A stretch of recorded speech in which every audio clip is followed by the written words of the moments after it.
हम सब आजकल सबसे ज़्यादा टाइम स्पेंड अपनी फ़ोन स्क्रीन पर करते हैं। आपको पता है ये फ़ोन स्क्रीन जिस ग्लास से बनती है वो ग्लास मिनरल के बिना नहीं बन सकता।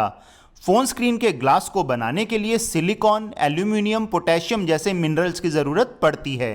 हेलो फ्रेंड्स, मैं हूं गौरव गर्ग फ्रॉम इन्वेस्टमेंट पे चर्चे। आज हम चर्चा करेंगे डीएसपी म्यूचुअल फंड के डीएसपी वर्ल्ड माइनिंग फंड के बारे में और जानेंगे कि इसमें इन्वेस्ट करना चाहिए या नहीं। DSP world mining fund international mutual fund है जो थीमेटिक म्यूचुअल फंड की कैटेगरी में आता है। क्या आप अभी भी पुराने तरीके से केवल गोल्ड या सिल्वर जैसे प्रीशियस मेटल में ही इन्वेस्ट कर रहे हैं, या फिर आपने बदलते हुए समय और टेक्नोलॉजी के साथ अपने पोर्टफोलियो में प्लेटिनम, डायमंड और कोबाल्ट जैसे प्रीशियस मेटल और मिनरल्स को भी ऐड कर लिया है? अगर नहीं किया है तो चलिए जानते हैं कि कैसे आप अपने पोर्टफोलियो को मिनरल और न्यू प्रीशियस मेटल इन्वेस्टिंग के साथ एक नया एज दे सकते हैं। उम्मीद करते हैं कि आपने हमारे चैनल को सब्सक्राइब कर लिया होगा। अगर अब तक नहीं किया है तो प्लीज़ चैनल को सब्सक्राइब कर लें और बेल आइकन को हिट कर दें ताकि आपको सबसे पहले हमारे वीडियोस मिल जाएं। और आज के वीडियो में हम आपके लिए एक बोनस टिप लाए हैं, तो प्लीज़ हमारे साथ बने रहिएगा इस वीडियो के अंत तक। डीएसपी वर्ल्ड माइनिंग एक इंटरनेशनल म्यूचुअल फंड है। ये फंड वर्ल्ड की सबसे बड़ी माइनिंग कंपनीज में इन्वेस्ट करता है। माइनिंग कंपनीज का काम होता है मिनरल्स को ज़मीन से निकालना और उनकी मार्केटिंग करना। अगर आपको ऐसे म्यूचुअल फंड में इन्वेस्ट करना है जो कि ऐसी कंपनीज में इन्वेस्ट करता है जो मिनरल्स को निकालने और मार्केटिंग का काम करती हो, तो उसके लिए हमें सबसे पहले ये जानना चाहिए कि मिनरल्स हमारी लाइफ में कितने इंपॉर्टेंट हैं। प्लेनेट अर्थ को हमने माँ का दर्जा दिया है क्योंकि earth is full of minerals.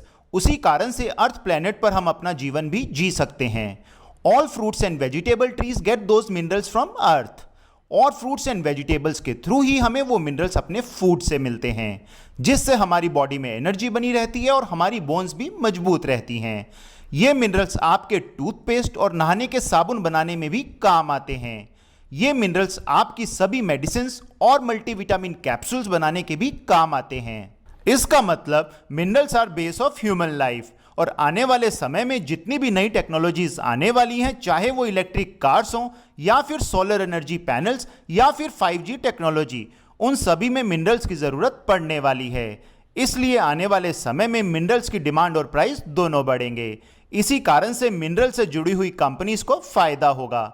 इसलिए मिनरल में यानी कि माइनिंग कंपनीज में इन्वेस्ट करना बहुत ही समझदारी वाला डिसीजन होगा। माइनिंग कंपनीज में इन्वेस्ट करने से पहले यह जानना जरूरी होगा कि वर्ल्ड की बेस्ट और बिगेस्ट कंपनीज कौन से देश में हैं। चलिए जानते हैं कि सबसे ज्यादा माइंस यानी कि मिनरल रिच कंट्रीज कौन कौन सी हैं। Australia, South America, China and South Africa are the richest countries in terms of minerals.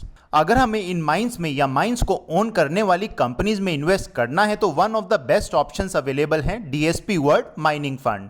ये fund black rock global mining fund में इन्वेस्ट करता है। Black rock global mining fund investor का पैसा वर्ल्ड की ऐसी बड़ी कंपनीज में इन्वेस्ट करता है जो कंपनी मिनरल्स या बेस मेटल को एक्सट्रैक्ट करने का काम करती हों, या इंडस्ट्रियल मिनरल और मेटल प्रोडक्शन का काम करती हों, या फिर ऐसी कंपनीज में भी इन्वेस्ट करते हैं जो precious metal like gold and silver से जुड़े हुए बिजनेस में हो। चलिए इस फंड को अच्छे से समझने के लिए पहले जानते हैं कि इस फंड की टॉप इन्वेस्टमेंट कौन कौन सी कंपनीज में है। सबसे पहले आती है ऑस्ट्रेलियन बेस्ड बीएचपी लिमिटेड। ये कंपनी दुनिया की माइनिंग सेक्टर में one of the leading companies है।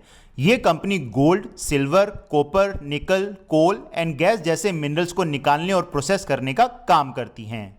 सेकंड सबसे ज़्यादा बड़ी इन्वेस्टमेंट इस फंड ने अमेरिका की फ्रीपोर्ट मैकमोहन कंपनी में की है। इस कंपनी की मिनरल रिजर्व साउथ अमेरिका और इंडोनेशिया में हैं।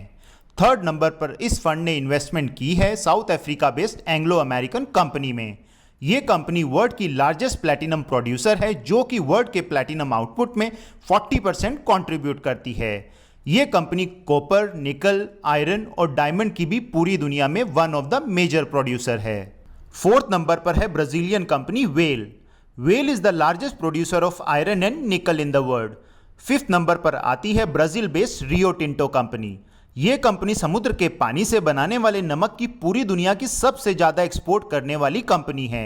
उसके साथ साथ ये कंपनी बोरोन नाम के मिनरल्स को भी एक्सट्रैक्ट करती है। ये मिनरल स्मार्टफोन और सोलर पैनल के बनाने में बहुत ज्यादा इस्तेमाल होता है। सिक्स सबसे बड़ी इन्वेस्टमेंट इस फंड ने की है ग्लेनकोर नाम की मल्टीनेशनल कंपनी में। यह कंपनी कॉपर, जिंक, निकल और कोबाल्ट जैसे मिनरल्स को प्रोड्यूस और मार्केट करने का काम करती है। कोबाल्ट को मेटल ऑफ फ्यूचर भी कहा जाता है क्योंकि ये एरोप्लेन के इंजन से लेकर टेस्ला जैसी कंपनी के इलेक्ट्रिक व्हीकल की बैटरीज में भी इस्तेमाल होता है। इस फंड का major exposure copper, gold, platinum, iron और कोबाल्ट जैसे मिनरल और बेस मेटल्स में है। डीएसपी वर्ल्ड माइनिंग फंड के फंड मैनेजर जय कोठारी हैं, जो कि डीएसपी मिड कैप और डीएसपी स्मॉल कैप जैसे आइकॉनिक फंड्स भी मैनेज करते हैं।